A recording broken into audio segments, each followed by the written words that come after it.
Hello and welcome guys. आज हमारा vector physics का पार्ट 8 है। इस पार्ट में हम जो क्वेश्चन का सिलसिला चल रहा था उसी को आगे बढ़ाएंगे। इस पार्ट में हम 20 क्वेश्चन को डिस्कस करेंगे और हर एक क्वेश्चन अपने आप में खास होगा, क्योंकि हर क्वेश्चन से हम जो हमने कॉन्सेप्ट पढ़ा है, जो हमने प्रॉपर्टी पढ़ी है, उन प्रॉपर्टी को डिस्कस यानी फिर से रिवाइज करने की कोशिश करेंगे और अपने कॉन्सेप्ट को एक नई मजबूती देंगे। और यदि आप पूरे चैप्टर को एक साथ प्लेलिस्ट में पढ़ना चाहते हो, अर्थ जीएस यूट्यूब चैनल पर देख सकते हैं। और साथ ही साथ आप chemistry like structure of atom chapter देखना चाहते हैं तो अर्थ जीएस यूट्यूब चैनल पर पूरी प्लेलिस्ट अपलोडेड है, आप वहां जाकर देख सकते हैं। Hello and welcome guys. आज हमारा जो फिजिक्स का चैप्टर वेक्टर चल रहा था उसका पार्ट नंबर 8 है। पार्ट 8। इस पार्ट में हम जो हमने पिछले पार्ट में क्वेश्चन डिस्कस किए थे उसी के आगे जो इस चैप्टर से इम्पोर्टेंट क्वेश्चन रह गए थे उनको आज हम इस पार्ट में डिस्कस करेंगे। ज़्यादा से ज़्यादा क्वेश्चन करने की कोशिश करेंगे। देखिए, जो प्रॉपर्टी हमने पढ़ी थी गुण, वेक्टर के दो सदिशों का सदिश गुणन, दो सदिशों का अदिश गुणन से रिलेटेड वो जो प्रॉपर्टी है वो सबसे ज़्यादा यूज होने वाली है। तो अगर हम उनको रटने बैठे तो इतने अच्छे से इतने जल्दी समझ में नहीं आएगा, लेकिन यदि हम क्वेश्चन के थ्रू कैसे अप्लाई हो रही है, बार बार अप्लाई होगी तो हम इस प्रकार समझेंगे तो हमें जल्दी जो प्रॉपर्टी है वो जल्दी याद हो जाएंगे। तो आइए स्टार्ट करते हैं हम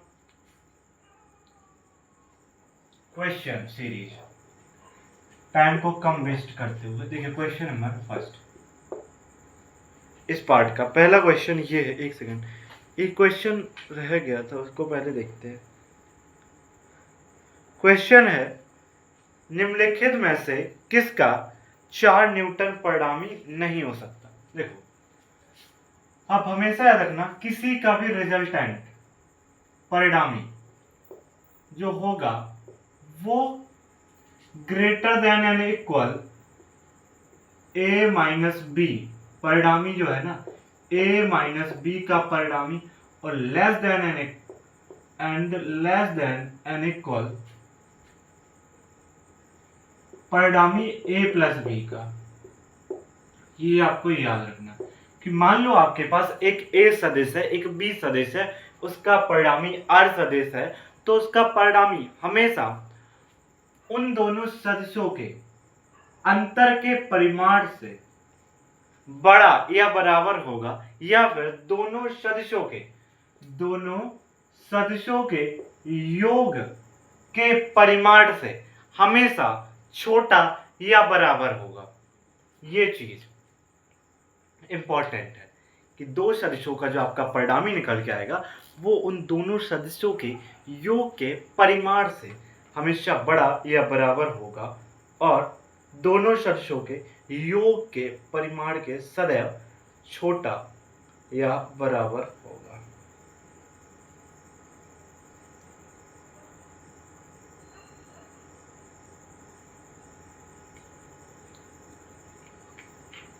देखिए, 4 न्यूटन उसने बोला है किसका परिणामी 4 न्यूटन नहीं हो सकता, और उसने हमें दे रखा है फर्स्ट ऑप्शन 2 न्यूटन से 4 न्यूटन। देखो, पहले आप ऑप्शन ए को देखते हैं।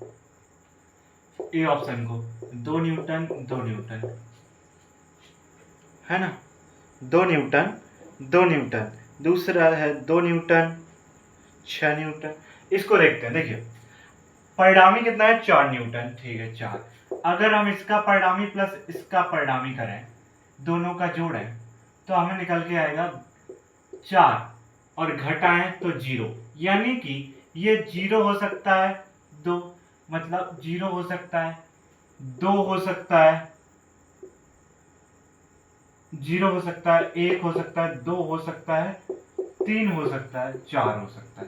तो देखिए, 4 तो हो सकता है ना इसका परिणामी, क्योंकि जो 2 न्यूटन और 2 न्यूटन के जो परिणामी है वो 0 1 2 3 4 हो सकते हैं। तो उसने पूछा किसका परिणामी 4 न्यूटन निकल के आएगा, तो इसका परिणामी निकल के आएगा।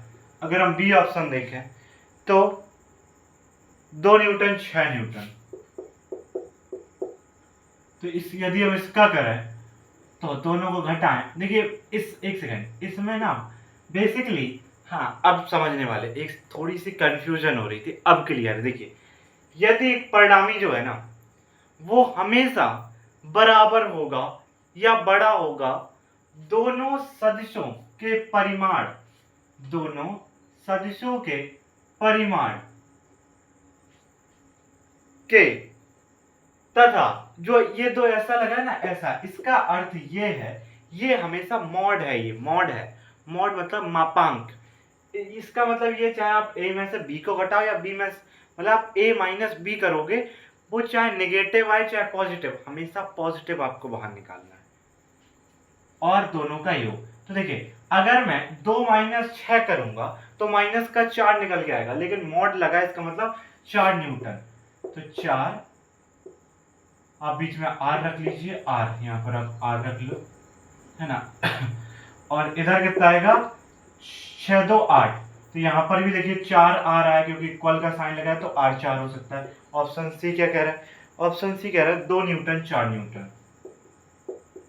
देखो अगर मैं इन दोनों को घटाऊं तो 2 न्यूटन निकल के आएगा, और यदि मैं इन दोनों को जोड़ूं तो 6 न्यूटन।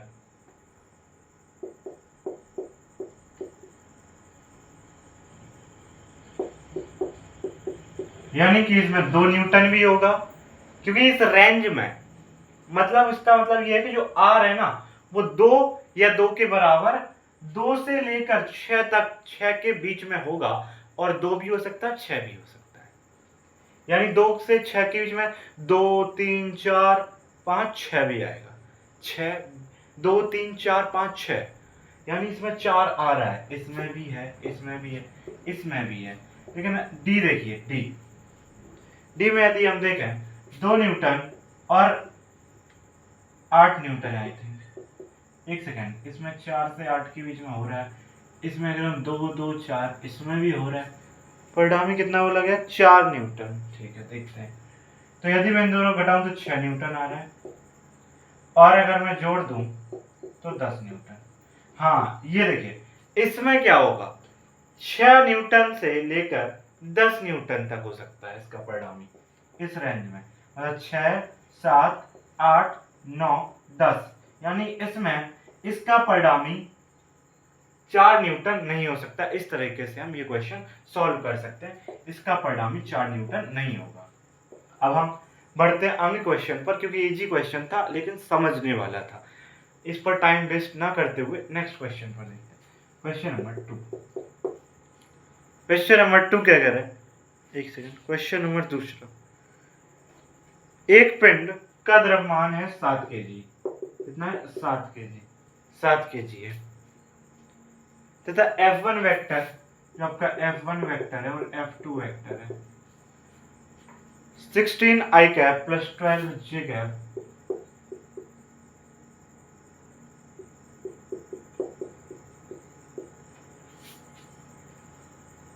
F2 है 12 i cap plus 9 j cap.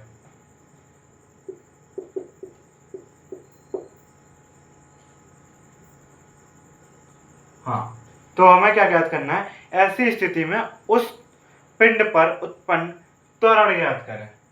A is equal to what, देखिए F vector is equal to m a vector होता है इस प्रकार। तो यदि हमें A वेक्टर पता करना है तो F वेक्टर अपॉन m कर सकते हैं। तो F वेक्टर यदि हमें निकालना है तो F वेक्टर निकालने के लिए हम क्या करेंगे, F vector is equal to F1 plus F2। तो मैं यहाँ जोड़ू 12 6 18 28, 28 आई कैप, मतलब आई के साथ आई को जोड़ दूं, और यदि इनको जोड़ दूं और इनको जोड़ दूं, 12 9 कितना होता है 21, 21 जे कैप। एफ वेक्टर निकल के आ गया। और यहाँ पर यदि हम देखें ए की वैल्यू कितनी है 7, तो यहाँ से अगर हम लिखें तो 1/7 28 आई कैप प्लस 21 जे कैप।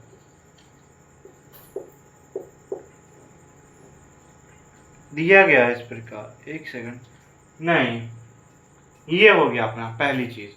लेकिन उसने हमें परिमाण दिया है, तो हम A vector is equal to अंदर मल्टीप्लाई करें तो 7 चौको 28, 7 या 21, 4i cap plus 3j cap.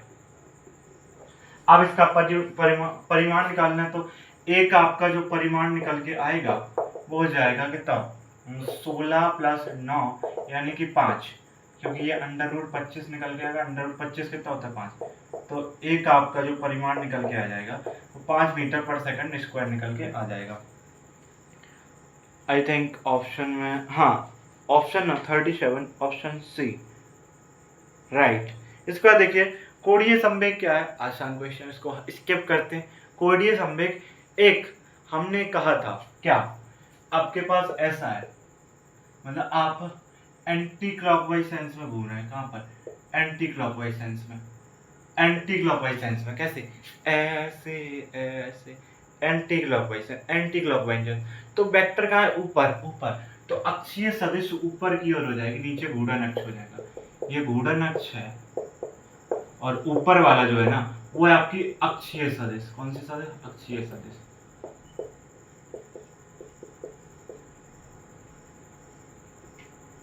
है ना, इस प्रकार से। और यदि हम दूसरी चीज देखें तो अगर मैं क्लॉकवाइज घुमा दूं, किस तरीके, क्लॉकवाइज घुमाऊं, तो क्लॉकवाइज मतलब इस प्रकार देखिए, तो ये देखिए नीचे की तरफ है, यानी कि सदिश जो होगी वो नीचे की तरफ होगी। ये आपकी जो अक्षीय सदिश है ना वो नीचे की तरफ है। एक सेकेंड,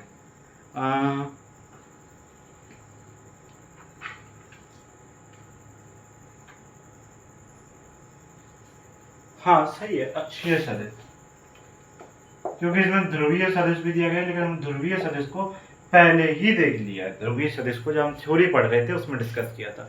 इसके बाद हम देखें आयतन क्या है, आयतन आपका अदिश है, सभी जानते हैं। इसके बाद देखिए सतह, ये थोड़ा ठीक क्वेश्चन है। देखिए सतह क्या है, सरफेस। देखिए सरफेस में दो चीजें होती हैं, एक सेकंड,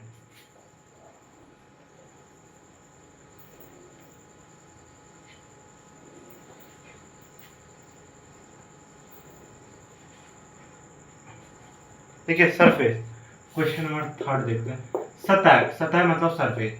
सरफेस में दो चीजें होती हैं, इसको वेक्टर भी कहा गया है यानी कि सदिश, इसको अदिश भी कहा गया,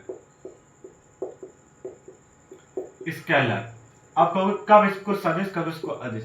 देखिए वेक्टर जब कहा जाता है, देखिए नॉर्मली अपने पास ये एक वेक्टर है, मतलब ये जो सतह है ना इसको आप कहेंगे क्या, इसकी कोई दिशा है कि आप बोल रहे हैं कि ये बोर्ड उत्तर की दिशा में है, ये बोर्ड उत्तर की दिशा में लगा दो। ऐसा कभी कहते हैं कि आप दुकान पे गए, मुझे एक प्लाई का बोर्ड दे दो, व्हाइट बोर्ड उत्तर की दिशा में, उत्तर की दिशा में, ऐसा कभी कहते हैं, नहीं कहते, क्योंकि हम इसको क्या कहते हैं, अदिश राशि मान के चलते हैं। लेकिन आपने अगर वैद्युत फ्लक्स के पढ़ा हो, वैद्युत फ्लक्स फाई ई, तो आपको E A sine theta, E cross A, E vector cross A vector, एक second, E A cos of theta होता है ना, तो E vector dot A vector होता है, phi E is equal to E A cos theta. तो अगर आप ध्यान से देखें यहां पर जो ए वेक्टर होता है इसको वेक्टर कहा गया, ए को क्या कहा गया, इसको वेक्टर कहा गया। और ये ना क्या है, क्षेत्रफल सदिश है, क्या है, क्षेत्रफल सदिश या सतह सदिश आप कह सकते हैं, क्षेत्रफल सदिश। तो सतह सदिश, और इसकी दिशा हमेशा जो एक सतह है ना, इसमें जो हम सतह लेते हैं उसके लंबवत होती है, कैसे होती है, परपेंडिकुलर सतह के, है ना। ये होगी आपकी ए वेक्टर। यानी कि हम नॉर्मल जब यूज करते हैं तो इसको स्केलर लेके यूज करते हैं, लेकिन जब हम वैद्युत फ्लक्स पढ़ते हैं तो वहां पर एरिया को वेक्टर लेकर पढ़ते हैं। इसीलिए हम कहते हैं जो सतह है वो आपकी एक प्रकार की स्केलर भी है और वेक्टर भी है। इसीलिए हम कह सकते हैं जो सतह है वो सदिश और अदिश दोनों है। इसके बाद नेक्स्ट क्वेश्चन है, नेक्स्ट क्वेश्चन कौन सा, हाँ देखिए इसमें कुछ सापेक्ष वाले क्वेश्चन दिए गए हैं। हम इस क्वेश्चन इस मतलब इसमें भी कर सकते हैं। कहने का मतलब ये है कि जब अपना वेक्टर चल रहा है उसमें भी कुछ नाव वाले और जो दिशा वाले की नाव पार करेगा, इधर पहुंचेगा उधर पहुंचेगा, लेकिन मुझे लगता है इसको अगर motion in a straight line में पढ़े तो दी बेस्ट रहेगा, क्योंकि अभी हमने इसके बारे में कोई भी कॉन्सेप्ट नहीं पता। कल हमने एक क्वेश्चन देखा था इस पर, लेकिन उसका हमने थ्योरी या कॉन्सेप्ट नहीं पढ़ा है, इसलिए अब ऐसे क्वेश्चन नहीं करेंगे। जब हम motion in a straight line का जो चैप्टर है उसमें ही मैं इस प्रकार क्वेश्चन को डिस्कस कर लेंगे। इसका देखिए नेक्स्ट क्वेश्चन है अपना, हाँ ये ठीक है क्वेश्चन नंबर 4 देखते हैं।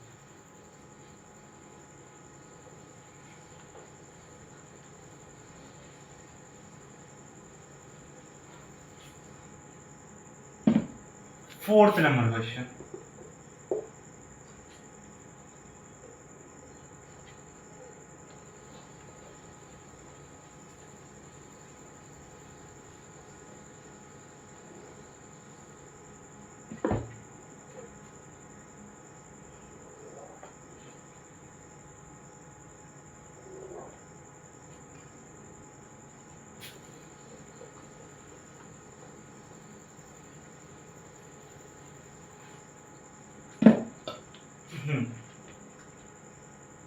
नेक्स्ट क्वेश्चन करते हैं। क्वेश्चन आई थिंक फोर्थ, ये चौथा क्वेश्चन क्या कह रहा है, आपसे बोला है एक कण एक्स वाई तल में, एक्स वाई तल बेसिकली कुछ ये अपना एक्स अक्ष हो गया, ये आपका वाई अक्ष हो गया, तो इसको हम क्या कह देंगे, एक्स वाई तल कहेंगे। क्या कहेंगे, एक्स वाई तल। एक्स वाई तल में एफ के प्रभाव से इस प्रकार गतिमान है, एक कण है एफ के प्रभाव से इस प्रकार गतिमान है कि रेखीय संवेग पी वेक्टर के किसी टी का पी वेक्टर के किसी क्षण टी पर घटक पी एक्स मतलब एक्स दिशा में घटक पी एक्स आपको दिया गया है कितना, 2 cos t, और आपसे बोला गया p y is equal to 2 sin t, ये आपको कहा गया है। तो आपको निकालना है समय t पर f वेक्टर व p वेक्टर के बीच एंगल थीटा कितना होगा, एंगल थीटा कितना होगा।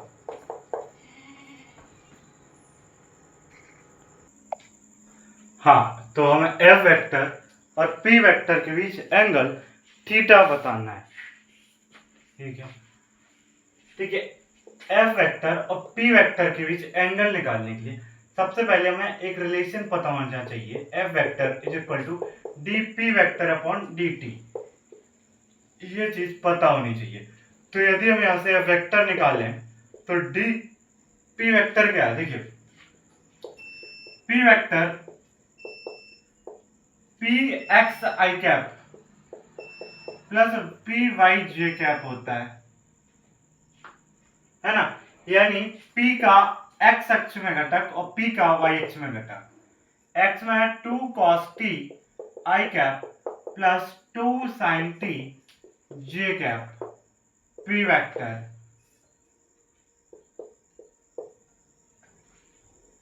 ये है अपना। तो हम यहां पर अगर देखें 2 cos t I cap plus 2 sin t j cap upon dt, अगर हम इसका डिफरेंशिएशन करें तो 2 cos का करेंगे minus sign t I cap plus 2 sign का करेंगे cos t j कैप, तो ये अपना f वेक्टर निकल के आ गया। क्या निकल के आ गया, f वेक्टर। और यदि हम f वेक्टर और p वेक्टर के बीच एंगल निकालना चाहते हैं तो एक काम करना हमें यहाँ पर होगा f vector dot p vector करके देखो। तो यदि हम f vector dot p vector करेंगे minus of 2 sine theta I cap plus 2 cos of t j cap, ये साइन t है, थीटा नहीं t है ना, और मैं डॉट प्रोडक्ट कराऊं किसके साथ, इसके साथ 2 cos t I cap plus 2 sin t j cap, अब यदि मैं ध्यान से यहाँ पर देखूं तो डॉट प्रोडक्ट आपको सेम से सेम के साथ करवा लेना, आई का आई के साथ, जे का जे के साथ, बस सीधा प्रोसेस। आई का आई के साथ और जे का जे के साथ आप सीधा सीधा करवा देंगे। तो देखिए यदि मैं जे का जे के साथ करवाऊंगा तो माइनस का 4 साइन टी कॉस टी और आई कैप डॉट आई कैप 1 हो जाएगा, है ना, यहां से। और यदि हम यहां पर देखें इनका करवाएं तो प्लस का 4 साइन, अगर आप पहले लेना चाहते हैं साइन ले लो, कॉस टी, इस प्रकार से आपका आ जाएगा, है ना। तो यहां पर ये चीज और ये चीज सेम है, ये चीज और ये चीज सेम है, तो जब ये और ये सेम है तो दोनों कट जाएंगे, तो f vector dot p vector is equal to 0 निकल के आ गया, यानी f vector dot p vector 0 निकल के आया। तो हमने एक गुणधर्म पढ़ा है, क्या एक प्रॉपर्टी पढ़ी है कि F vector dot p vector यदि 0 आए और एफ वेक्टर आपका 0 नहीं है, पी वेक्टर भी, एफ वेक्टर आपका 0 नहीं है और पी वेक्टर भी आपका 0 ना हो, फिर भी उनके मध्य एंगल, यदि इनका जो डॉट प्रोडक्ट है वो 0 आए, इसका मतलब थीटा कितना होगा 90 डिग्री।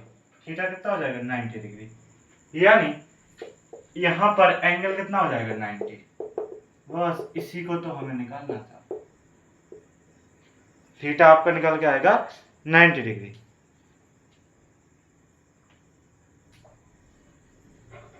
क्वेश्चन नंबर ये हो गया, इसके बाद ये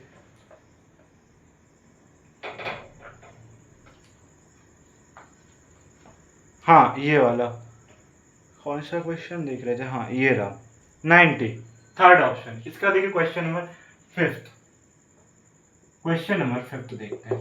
क्वेश्चन नंबर 5 क्या कह रहा है, 5 कह रहा है कि P vector cross Q vector व Q वेक्टर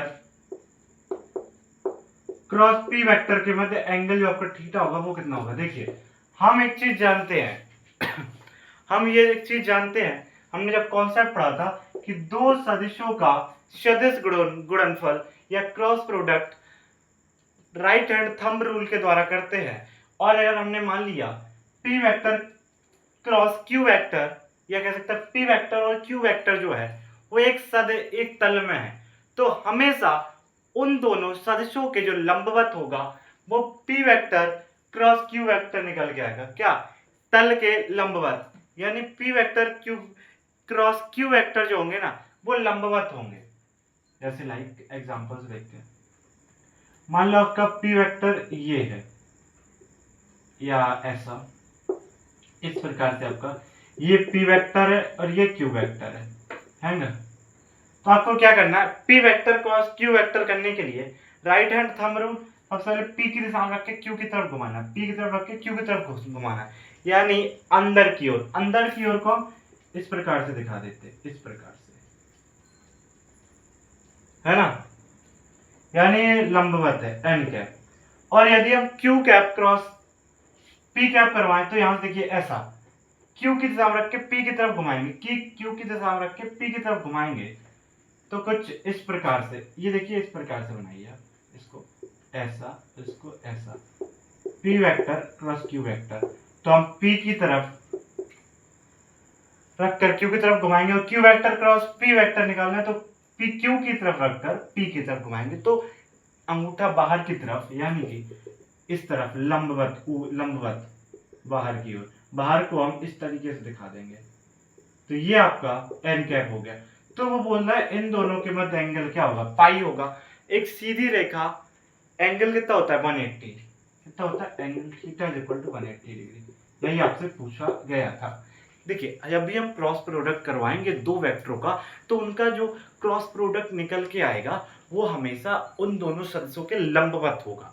यदि हम उल्टा जैसे P vector cross Q vector करवा रहे थे और Q vector cross P vector करवाएं तो दोनों जो आपके क्रॉस प्रोडक्ट होंगे एक दूसरे से पाई यानी 180 डिग्री पर होंगे। ये अपना 5th क्वेश्चन था। इसके बाद नेक्स्ट क्वेश्चन पर बढ़ते हैं। अगला क्वेश्चन कह रहा है,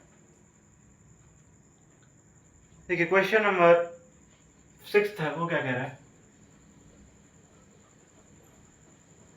क्वेश्चन है कि आई कैप प्लस जे कैप व j cap plus k cap के मध्य एंगल बताओ। देखो क्वेश्चन नंबर 6 तो बोल रहा है i cap plus j cap व j cap plus k cap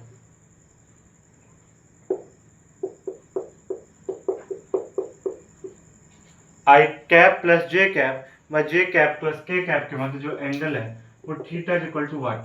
तो इस चीज को निकालने के लिए आपको क्या करना है, इस तरीके का कोई भी क्वेश्चन हो तो इसका परिणामी निकालना है। परिणामी कैसे निकाला जाता है, अंडर रूट इसका जो आपका x घटक है उसके अंदर 1 प्लस 1 का स्क्वायर 1 होता है, तो इसका √2 आ जाएगा, इसका भी करेंगे इसका भी √2 आ जाएगा, है ना। परिणामी निकाल लिया। परिणामी निकालना सबको आता है, शुरुआत से ही इतने पार्ट में क्वेश्चन कर रहे हैं, सबको आता है। दोनों का आपका परिणामी निकाल लिया। अब आप a vector dot b vector is equal to a B cos of theta करते हैं। तो a vector dot b vector करवाएंगे तो i cap plus j cap. देखिए डॉट प्रोडक्ट इसलिए करवाते हैं क्योंकि डॉट प्रोडक्ट आसान होता है और जल्दी हो जाता है, इसीलिए क्योंकि हमें जल्दी करना है और अच्छे मेथड से। तो √2 कॉस ऑफ थीटा तो हमने फॉर्मूले में रख दिया। तो अब i का i के, देखिए i का i के साथ करवाना है, j का j के साथ करवाना है। यहाँ पर i है नहीं तो वो शून्य आ जाएगा, भूल जाओ आप i। यदि यहाँ पर i है और यहाँ पर i नहीं है या यहाँ पर i शून्य है, i कैप का जो घटक या i कैप का जो घटक है परिमाण है वो शून्य है, तो आप कह सकते हैं कि उसका आप छोड़ दीजिए। इसमें भी j है इसमें भी j है, तो आपका 1 निकल के आ जाएगा, बस कितना 1। तो ये 2 निकल के आ जाएगा cos ऑफ, तो cos theta is equal to 1/2, theta is equal to 60, theta is equal to 60, है ना, theta is equal to 60, right.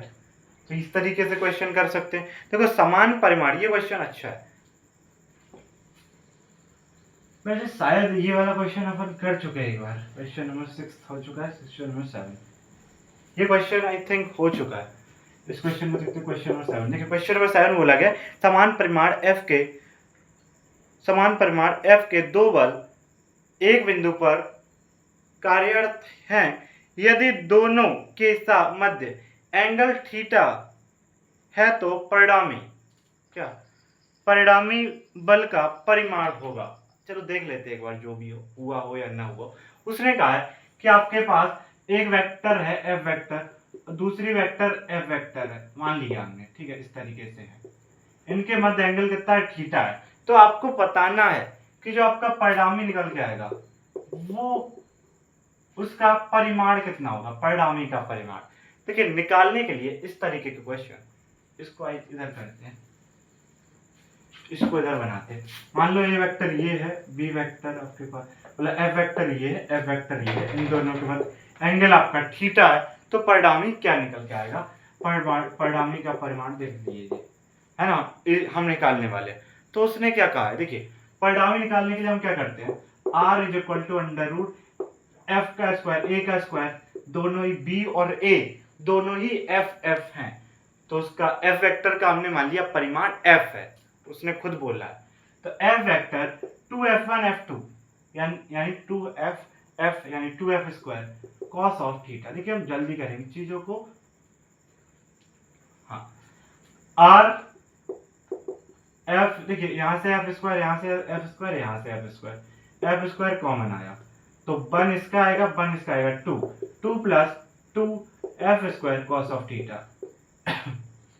यदि हम यहां से 2 भी कॉमन ले लें तो निकल के आएगा r is equal to root of 2f square, है ना, 1 प्लस कॉस थीटा, ये निकल के आ जाएगा क्योंकि हमने 2f स्क्वायर इसका कॉमन ले लिया। एक सेकंड, f स्क्वायर अगर कॉमन आ गया तो यहाँ पर सिर्फ कॉस ऑफ थीटा हो जाएगा, 2 कॉस थीटा।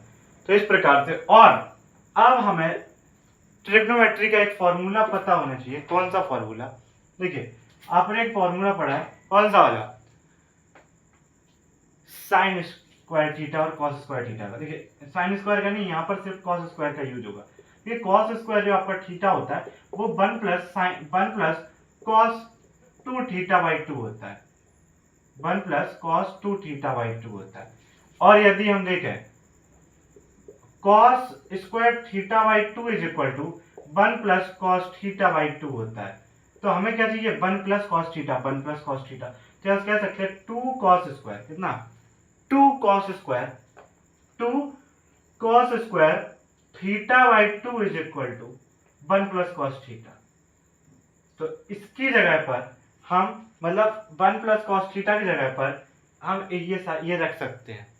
तो यदि हम r is equal to root of 2f square 2 cos square theta by 2 रखें, 2 कॉस स्क्वायर थीटा बाई 2 रखें, तो हमें एक चीज निकल के आ रही है। यहाँ पर देखिए f स्क्वायर से f बाहर आ जाएगा, 2 से 4 हो जाएगा कॉस स्क्वायर थीटा बाई 2, क्योंकि ये गुणाम है। ठीक है, कॉस स्क्वायर थीटा बाई 2 को बाहर निकालेंगे, क्या निकलेगा कॉस थीटा बाई 2, और ये 4 को निकालेंगे तो 2 निकल जाएगा, 2f कॉस थीटा बाई 2। ये आपका परिणामी वेक्टर निकल कर आ गया 2f कॉस थीटा बाई 2। ये ट्रिग्नोमेट्री का एक फॉर्मूला यूज होना था, और इससे ये वाला फॉर्मूला मतलब ये वाला क्वेश्चन सॉल्व हो जाएगा। आई थिंक इसका 2f cos theta by 2 fourth option right है इसका। इसके बाद देखिए नेक्स्ट क्वेश्चन देखते हैं। ये क्वेश्चन नहीं हुआ, हाँ सही। देखिए आपसे बोला गया है कि एक वस्तु पहले 10 मीटर पूर्व की ओर दिशा में जाती है, फिर 10 मीटर उत्तर की दिशा में जाती है, तो कुल विस्थापन कितना होगा। देखिए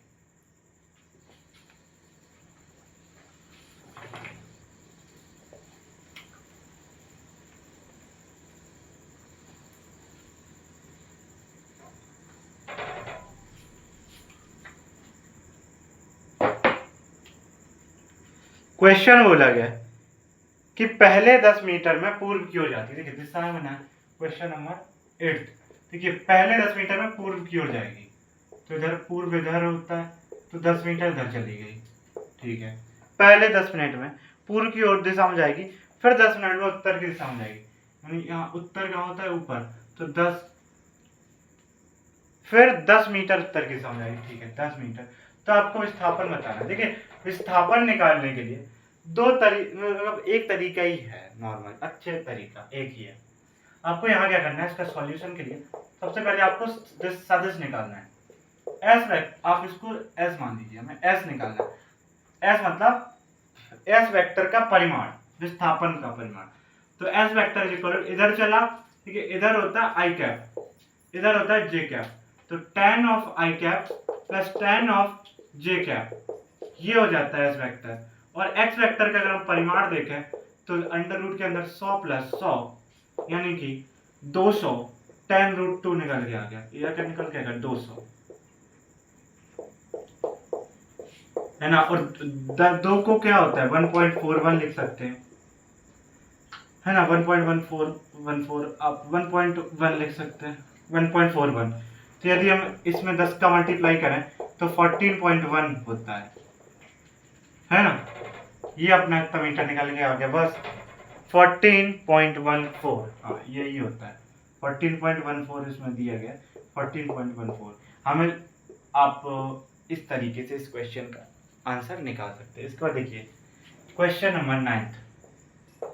देखिए 9वें क्वेश्चन में बोला गया है कि दो समान परिमाणों के सदिशों के जोड़ का परिमाण किसी एक सदिश के परिमाण के बराबर है, तो दोनों के मध्य कोण कितना होगा। तो क्या बोला गया कि दो सदिशों का, दो समान परिमाणों के सदिश के जोड़ का परिमाण किसी एक सदिश के परिमाण के बराबर है, तो दोनों के मध्य एंगल क्या होगा।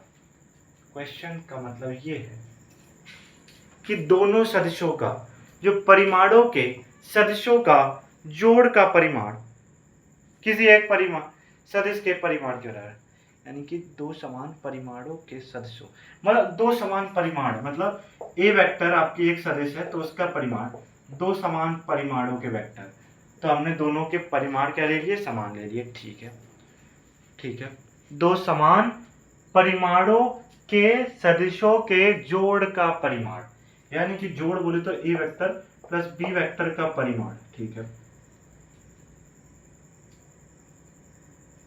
का परिमाण किसी एक सदिश के परिमाण के बराबर है। मान लो एक सदिश मान लो ए वेक्टर है, इसके बराबर है, ठीक है।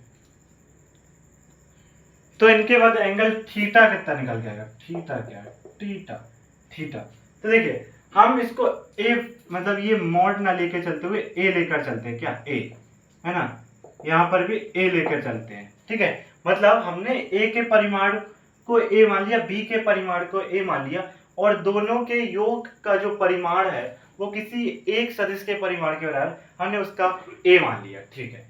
अगर हम ध्यान से फॉर्मूले को लगाएं तो आर वेक्टर जो होता है, मतलब आपका जो परिणामी है ए, उधर अंडर रूट लगा होता है। यदि हम ये वाला अंडर रूट हटा दें, दोनों तरफ वर्ग कर दे, तो इधर वर्ग आएगा, इधर का अंडर रूट हट जाएगा, तो ए स्क्वायर, बी स्क्वायर की जगह बी के भी परिमाण को क्या कहा गया, ए स्क्वायर, एक आ गया, तो ए स्क्वायर ही आ जाएगा यहाँ पर भी, प्लस 2, देखो ए का परिमाण बी का परिमाण दोनों का परिमाण ए स्क्वायर कॉस ऑफ थीटा। तो यदि हम यहाँ से देखो, यहाँ से ए स्क्वायर कॉमन लें, यहाँ से सबसे एक ए स्क्वायर कॉमन लें, तो ये कट जाएगा, तो 1 इज इक्वल टू यहाँ का 1 यहाँ का 1 2 प्लस 2 कॉस ऑफ थीटा, ये निकल के आएगा। अगर मैं इधर ले जाऊं, यदि मैं इधर ले जाऊं या एक काम करूं, यहाँ का कॉमन ले लूं, क्या करूं, कॉमन ले लूं, तो 1 यहां रहेगा, एक सेकंड,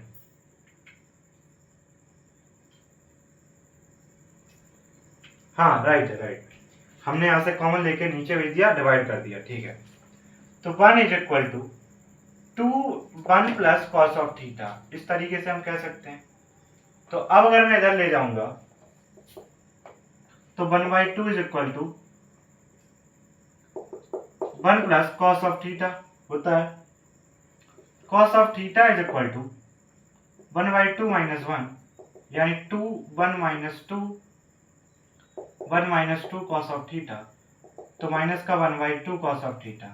देखिए हम जानते हैं जो आपके cos 60 की वैल्यू होती है वो होती है 1/2, क्या होती है 1/2, लेकिन यदि हम इसमें 90 जोड़ते हैं, 90 ऐड करें, तो 9 6 15 होता है, तो cos 150 की वैल्यू माइनस का 1/2 हो जाएगी।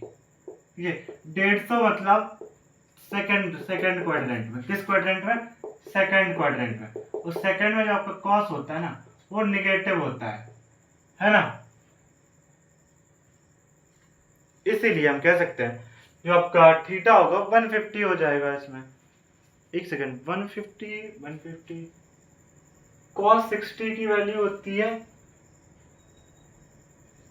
एक सेकंड, 150 दो सदस्यों के मध्य कोण बताना है, क्वेश्चन नंबर 55 है।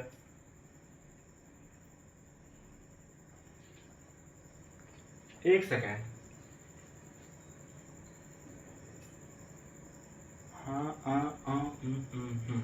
एक सेकंड, देखिए साइन 30 की वैल्यू होती है 1/2, तो cos 60 की वैल्यू होगी 1/2, ओके। और cos 1/2 को हम cos 50 को इस प्रकार 150 को हम लिख सकते हैं cos 180 माइनस 30, तो ये चेंज हो जाएगा माइनस cos ऑफ 30 माइनस के 1/2, नहीं एक सेकेंड, हाँ यहाँ पर ये 120 आएगा, थोड़ी सी मिसअंडरस्टैंडिंग होती रही थी, क्योंकि 120 तो 180 माइनस 60, तो ये cos ऑफ 60 निकल के आएगा, cos 60 की वैल्यू होती है 1/2 माइनस का 1/2, राइट। तो इस प्रकार हमारा 120 की वैल्यू cos 120 यानी थीटा कितना निकल के आएगा, थीटा आपका 120 डिग्री निकल के आ जाएगा, 120 है ना, ठीक है। थोड़ी सी गलतियां होंगी बट गलतियों से सीखना है, theta is equal to 120 degree. इसके बाद देखिए दो समान परिमाणों के सदिशों के अंतर का परिमाण किसी एक सदस्य के परिमाण के बराबर है। तो देखिए सेम क्वेश्चन सिर्फ उसने क्या कह दिया, यहाँ पर जो है ना, यहाँ पर जो आपका A vector minus B vector A के बराबर है, बस ये इसने कह दिया। तो हम जानते हैं क्या चेंज होगा, यहाँ पर आ जाएगा माइनस, क्या आ जाएगा माइनस, और यहाँ पर आ जाएगा माइनस, यहाँ पर आ जाएगा माइनस। तो इसको इधर और इसको इधर, यहाँ पर कॉस आ जाएगा 1/2, cos theta is equal to 1/2, और थीटा इज इक्वल टू कितना निकल के आ जाएगा 30, नहीं थीटा इज इक्वल टू 60, कितना निकल के आएगा 60, थीटा कितना निकल के आएगा 60, अपना जो 60। तो ये अंतर है, दो प्रकार के क्वेश्चन है ना। आपसे बोला गया कि दो सदिशों का परिमाण आपस में बराबर है, लेकिन एक क्वेश्चन में कह दिया गया कि एक मतलब दोनों सदिशों के योग का जो परिमाण है वो एक सदिश के बराबर है, किसी एक सदिश के परिमाण के बराबर है। लेकिन दूसरे में क्या कह दिया गया कि दोनों सदिशों के परिमाण का दोनों सदिशों के जो परिमाण का अंतर है और उसका अगर हम परिमाण लें तो वो किसी एक सदिश के परिमाण के बराबर है। छोटा सा चेंज आएगा इसमें, 120 थीटा निकल के आएगा जब प्लस होगा, और इसमें 60 डिग्री निकल के आएगा।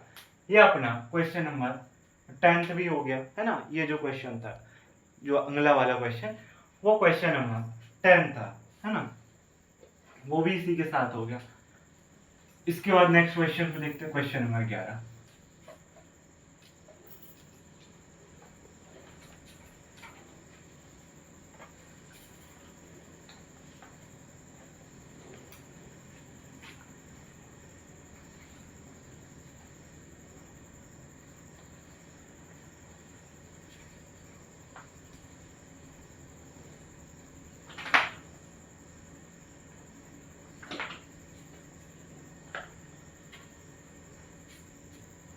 देखिए क्वेश्चन नंबर 11 10 हो चुका है, सेम क्वेश्चन था। देखिए अगला क्वेश्चन कह रहा है एक कार उत्तर की दिशा में 30 किलोमीटर, ठीक है, क्वेश्चन नंबर 11, एक कार है ना उत्तर की दिशा में 30 किलोमीटर पर आवर की स्पीड से चल रही है, ठीक है। उसने बोला वेग से जा रही है तथा एक रेलगाड़ी पूर्व दिशा में, देखिए ये क्वेश्चन हम अगले में करें, क्योंकि एक ट्रेन के सापेक्ष दूसरे की आपसे गति पूछी गई है। हम रिलेटिविटी को नेक्स्ट पार्ट में, नेक्स्ट चैप्टर में पढ़ेंगे, तब इसको देखेंगे। दूसरा क्वेश्चन देखते हैं इसके आगे वाला। क्वेश्चन बोला गया कि एक नियत बल आपको दिया गया है और किसी वस्तु में आपको विस्थापन दिया गया, कार्य निकालना है। देखिए क्वेश्चन नंबर 11, वर्क जो होता है ना, जो आपका वर्क होता है वो बल, कार्य जो होता है बल और विस्थापन का डॉट प्रोडक्ट होता है, बस। तो आपको यहाँ पर एफ वेक्टर कितना दिया गया, F vector is equal to 2i cap plus 3j cap, 2i cap plus 3j cap plus 7k cap दिया गया है। डी वेक्टर आपको कितना दिया गया, 2i cap plus 3j cap plus 7k cap, ठीक है। 2i cap plus 3j cap plus 5k cap, 2i cap same है 2i cap plus 3j cap plus 5k cap, ये दोनों दी गई हैं, दोनों का डॉट प्रोडक्ट आता है आई का आई के साथ। देखिए डब्ल्यू, इसका इसके साथ 4, इसका इसके साथ 9, इसका इसके साथ 7 पना 35, है ना। अब मैं इनको जोड़ूंगा, 9 4 13, 48 आ गया, 48 जूल, कितना 48 जूल, राइट है 48 जूल। इसका देखिए नेक्स्ट क्वेश्चन देखते हैं, क्वेश्चन नंबर 12, है ना। क्वेश्चन नंबर 12 क्या कह रहा है, देखिए एक आपको त्रिभुज का क्षेत्रफल निकालना है। देखिए त्रिभुज का आपका जो क्षेत्रफल होता है वो आपका बराबर होता है हाफ, किसके बराबर होता है, half I cap J cap के कैप, है ना। जो आपका ए एक्स है, ए वेक्टर का जो एक्स घटक है, A Y A Z B X B Y B Z, इस प्रकार से आप लिखेंगे। परिमाण निकाल, मतलब आप एक क्षेत्रफल का क्या निकाल लेंगे, मतलब एक त्रिभुज का क्षेत्रफल निकालेंगे। ए वेक्टर दिया गया है आपको क्या, I cap plus 2j cap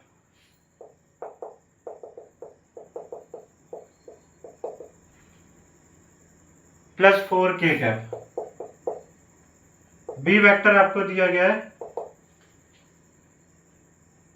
5i cap, I cap plus 2j cap plus 4k cap.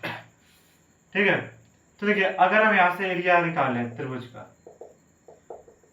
तो half I cap J cap के कैप। अब मैं आई का वाला इधर देखो 1 है, इसके बाद 2 है, इसका 4 है, तो इसका आई वाला 5 है, जे वाला 0, ये वाला 0। तो हाफ, देखिए इसको सॉल्व करने का तरीका, आप इसको पकड़ो, इधर इधर ये भूल जाओ, मतलब आई कैप, और आप इन दोनों का मल्टीप्लाई करके इन दोनों घटा दोगे, 0 आएगा, सब कुछ 0। माइनस का दूसरे में माइनस रखना है, इस वाले में जब आप करवाएंगे तो इसके साथ आपको एक माइनस चिन्ह लगाना है। और आप देखिए इसमें क्या करेंगे, जब आपने इस वाले को पकड़ा, किस वाले को, इस वाले को, तो इसकी लाइन में ये है और इसकी लाइन में ये, इसको भूल जाओ और इसका इसके साथ मल्टीप्लाई कराओ तो 0 आएगा। इसका इसके साथ मल्टीप्लाई करके घटा दो, घटा दिया पंचों को भी, और इसको प्लस। ठीक है, बीच वाले में माइनस रखना और आगे सब में पहले और दूसरे में प्लस रखना है। तो अब इसके लिए क्या करेंगे, इसको और इसको इन दोनों का मल्टीप्लाई करा देंगे, इन दोनों का। ठीक है, इसमें इसका कराएंगे 0 0 माइनस का 5 दूना 10, तो हाफ ये वाला 0 हो गया, तो माइनस का k होगा, इधर माइनस का 20 प्लस का 20j कैप, यहाँ माइनस का 10k कैप, है ना। तो एरिया अपना, एरिया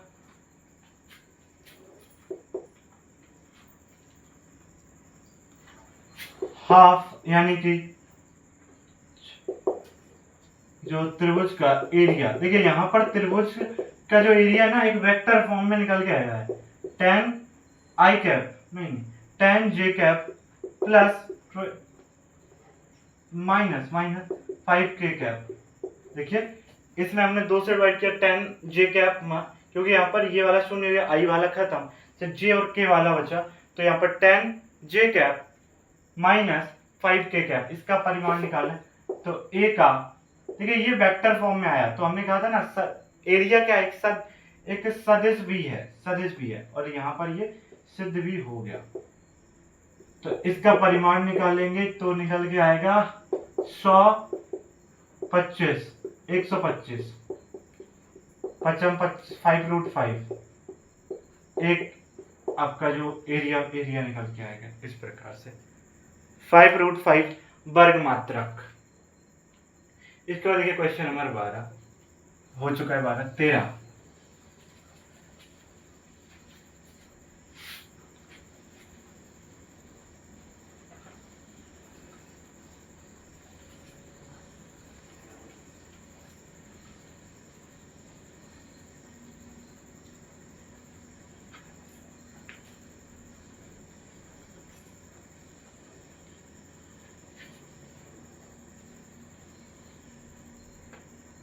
देखिए नेक्स्ट क्वेश्चन बोला गया कि एक सदिश द्वारा y अक्ष से बना कोण। देखो ये वाले क्वेश्चन थोड़े से इंपॉर्टेंट हो जाते हैं।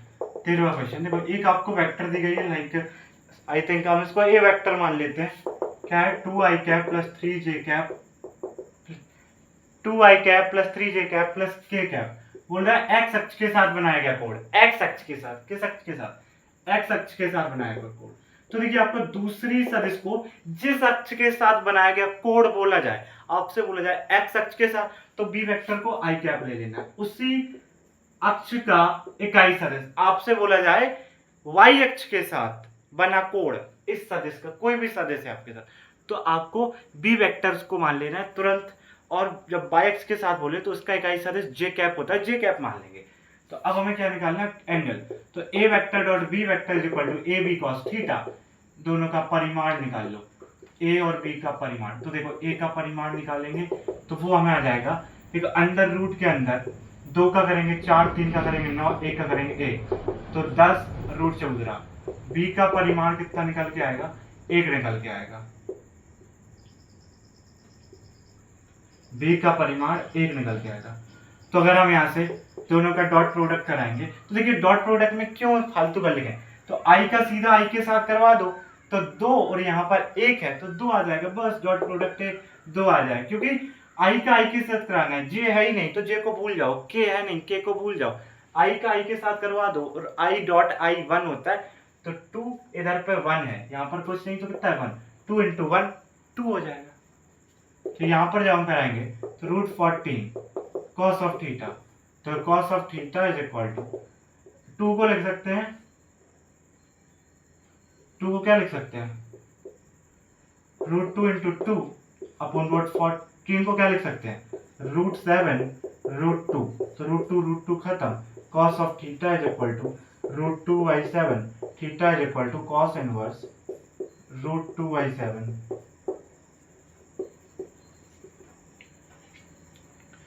cos इनवर्स √2/7, ठीक है। 61 मतलब ये क्वेश्चन हो चुका है 13वां। इसके बाद हम अगला क्वेश्चन लिखते हैं। देखो ये वाले क्वेश्चन इंपॉर्टेंट है, जो अभी ये इंपॉर्टेंट है, इसके बाद वाला भी, ठीक है। 14वां क्वेश्चन आपसे बोला गया, 14वां क्वेश्चन क्या होता है, आपसे बोला जाएगा, अभी हमने एक एंगल की एक क्वेश्चन किया था ट्रिग्नोमेट्री का, यहाँ पर फॉर्मूला लिखा था, उसी की तरह फोर्स वाले क्वेश्चन आपसे बोला गया कि समान परिमाण वाले 2 बल हैं, समान परिमाण वाले F वेक्टर 2 बल हैं, कितने वाले हैं 2, लेकिन परिमाण कैसा है समान, परिमाण वाले बल, ठीक है। 2 समान परिमाण वाले बल हैं और इनका परिणामी जो है ना उसको बोला गया वो F/4 है। क्या F/4, परिमाण कितना है F है, इसका कितना परिमाण है F है, F है ना, कितना परिमाण है F परिमाण है, और परिणामी का परिमाण कितना है F/4। तो हमें निकालना है एंगल थीटा कितना होगा यहाँ पर। ये क्वेश्चन आपसे पूछे जाते हैं, बहुत अच्छे क्वेश्चन है। इस प्रकार के जो क्वेश्चन होते हैं उनमें आपको परिणामी फॉर्मूला आपका यही होता है a² + b² + का 2ab cos ऑफ थीटा, इस वाले से हम निकालेंगे, है ना। तो r कितना है F/4, आप अंडर रूट हटाएंगे, दोनों तरफ वर्ग करेंगे, इधर पर वर्ग हो जाएगा, तो a मतलब f², b मतलब f², 2f मतलब a मतलब f और b मतलब f, यानी f² cos ऑफ थीटा। यहां से हम अगर f कॉमन लेंगे और इधर का f हम अगर काट देंगे, मतलब f²/4, यहां से f² कॉमन ले लें तो 1 + 1 2 cos ऑफ थीटा, है ना। तो इसका f इससे इधर 16 आएगा, 16 काट देंगे तो 1/16 इज इक्वल टू 1 1 2, और 2 भी अगर हम कॉमन ले लेंगे 2 + 2 cos ऑफ थीटा निकल के आएगा, तो अगर हम दोनों से 2 कॉमन ही लेना सीधा तो 1 + cos ऑफ थीटा निकल के आ जाएगा, है ना। 1 + cos ऑफ थीटा निकल के आ जाएगा। यदि मैं 2 को इधर भेज दूं तो 1/32 is equal to 1 + cos of theta, तो cos of theta is equal to 132, इसको अगर मैं 1 को इधर भेजूं तो इधर LCM 32, 1 - 32 cos of theta is equal to theta is equal to cos inverse minus का 31/32, कितना निकल के आएगा इधर देखते हैं, theta is equal to cos inverse minus का 31/32, theta is equal to cos inverse 31, यहाँ पर 1 - 32 माइनस का 31/32, ये हो गया अपना क्वेश्चन, माइनस का 31/32, ए ऑप्शन आई थिंक। इसका देखिए नेक्स्ट क्वेश्चन है,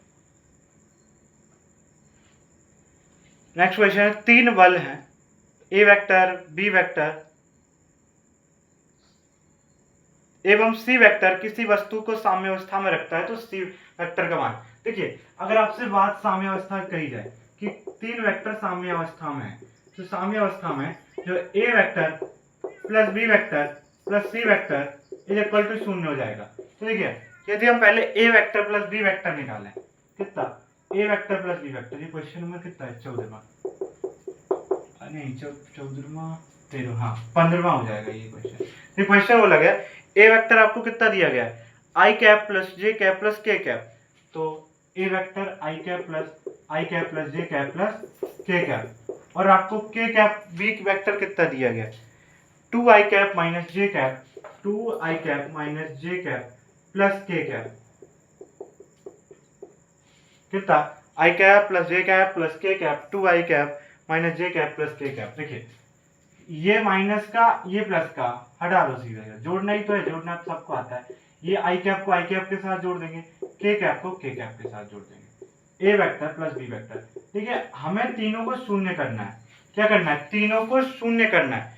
तो ये वाली चीज जो है ना, इसका अगर नेगेटिव वाला पार्ट अगर सी वेक्टर हो गया, सब कुछ शून्य हो जाएगा, है ना। तो अगर हम सी वेक्टर को इधर से देखें तो A vector plus B vector कितना है, यहाँ पर अगर हम A vector plus B vector रखें तो 3i cap plus 2k cap plus C cap is equal to 0। तो यदि हम सी वेक्टर देखें, C vector is equal to, इसको उस तरफ लेके जाए तो माइनस का 3i cap plus 2k cap निकल के आ गया, ये अपना सी वेक्टर हो जाएगा। कितना, minus of 3i cap plus 2k cap. Question number 16 देखते हैं। 16 क्या कह रहा है, क्वेश्चन नंबर 16 है। देखिए ये वाला क्वेश्चन आई थिंक देख चुके हैं कि दो समान परिमाण के बाद एक थीटा एंगल पर काम कर रहे हैं, तो वहां पर 2f cos थीटा बाई 2 परिणामी होगा।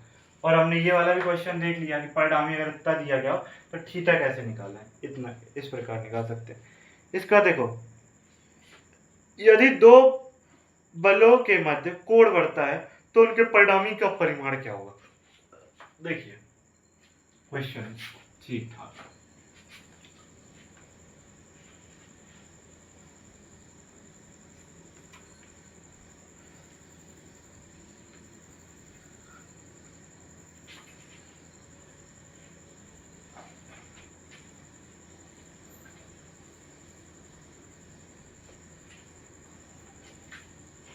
एक क्वेश्चन बोला गया, यदि दो बलों के मध्य कोण बढ़ता है। देखिए मान लीजिए ये एफ है, ये पहले इतना था, फिर इतना हो गया, बढ़ गया, फिर इतना हो गया, तो एंगल बढ़ गया।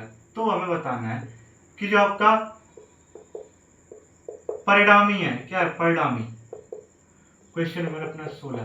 तो जो कह रहा है कि अगर थीटा एंगल बढ़ेगा तो परिणामी पर क्या प्रभाव पड़ेगा। देखिए परिणामी क्या होता है, हमने अभी निकाला था।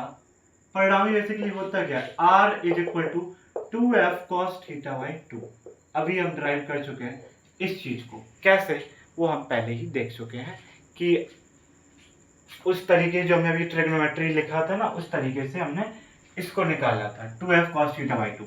तो ये f तो मतलब कांस्टेंट चीज है, दो भी कांस्टेंट है। हमें देखना है r जो है ना वो cos ऑफ थीटा पर निर्भर कर रहा है ना। यदि थीटा बढ़ेगा, क्या बढ़ेगा, देखिए जब थीटा 0 होता है तो cos ऑफ थीटा 1 होता है, जब थीटा 90 होता है तो cos ऑफ थीटा 0 होता है ना।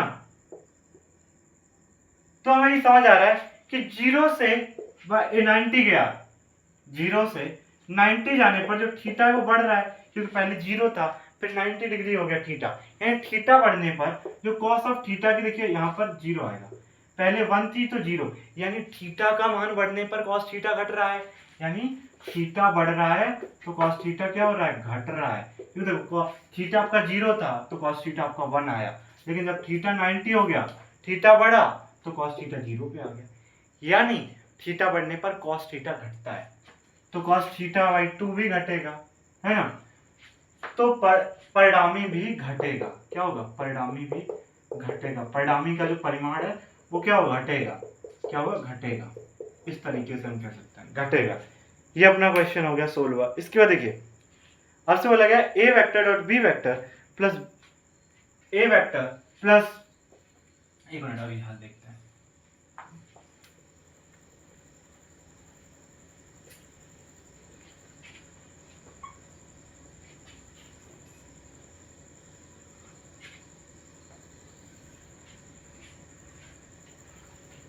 तो बोला गया A vector dot B vector plus A vector cross of B vector. ये बोला A vector dot B vector plus A vector cross B vector दोनों तरफ स्क्वायर भी लगाए थे, क्या लगा, स्क्वायर भी लगा है, तो हमसे पूछा है किसके बराबर होगा। ठीक है, हम इसको क्या लिख सकते हैं, एक सेकंड एक बार और देखते हैं, यही है ना, हाँ, तो हम इसको इस प्रकार लिख सकते हैं, क्या, A vector dot B vector, A vector dot B vector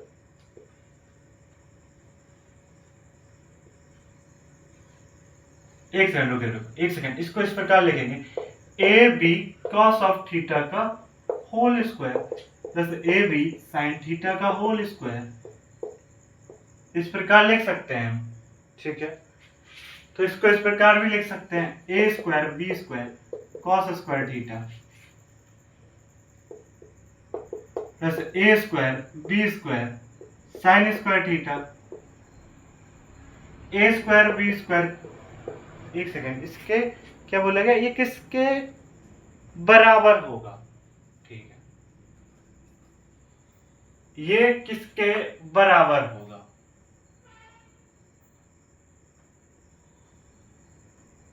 ये किसके बराबर होगा।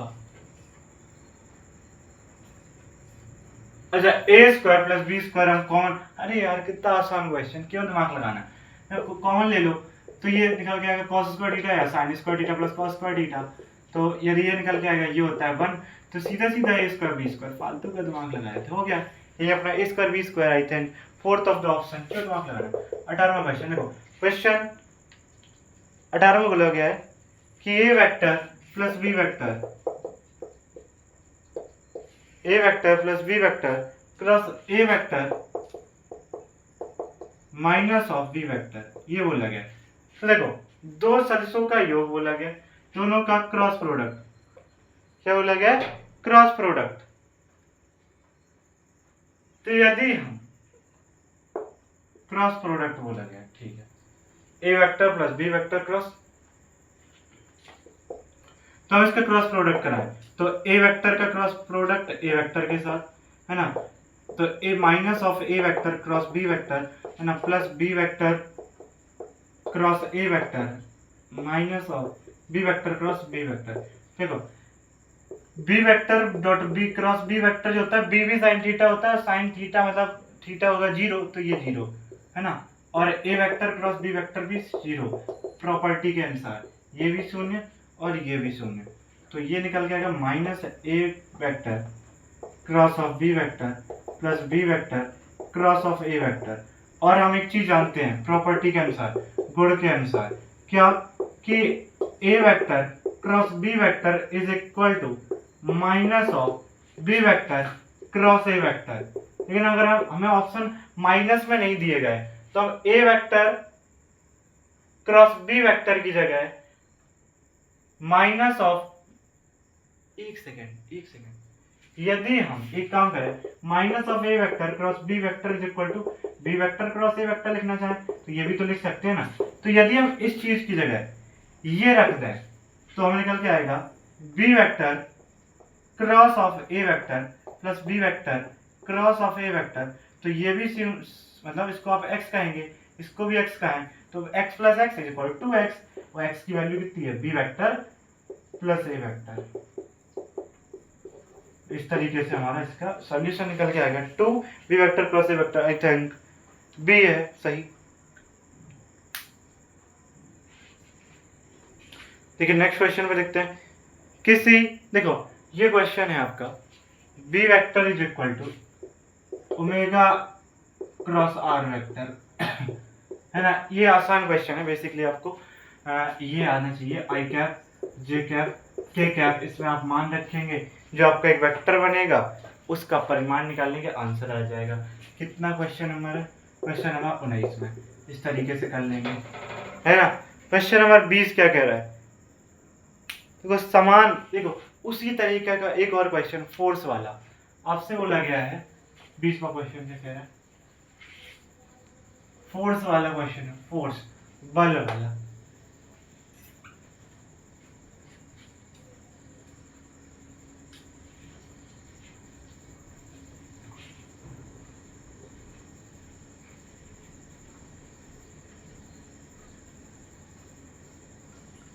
फोर्स का जो परिणामी का परिमाण बताए, देखो आपसे बोला गया समान परिमाण है आपके पास, समान परिमाण f वाले दो बल एक वस्तु पर लगाए गए हैं, इनका परिणामी f/3 है, तो दोनों के बीच एंगल। तो क्वेश्चन में 20, तो हमें एंगल निकालना है, सीधा सीधा r is equal to f/3 I think, कितना है f/3, ठीक है ना। f दो सदिश है जिनके परिमाण f है ना दिए गए, तो हमने क्या r की जगह f स्क्वायर बाई 9 करें। अब तो सीधा सीधा करेंगे जल्दी से, f square by 9 is equal to, ये कैसे किया, अरे यार इस फॉर्मूले का यूज करके ए स्क्वायर प्लस बी स्क्वायर उसका 2ab कॉस ऑफ थीटा, दोनों तरफ स्क्वायर कर दिया तो r square is equal to A square plus B square plus का 2ab कॉस ऑफ थीटा, इस तरीके का यूज करके। तो a की जगह क्या रखेंगे f square plus f square plus का 2f square cos of theta. तो यहाँ से f कॉमन लेंगे तो f कट जाएगा, 1/9 is equal to 2 plus 2 cos of theta,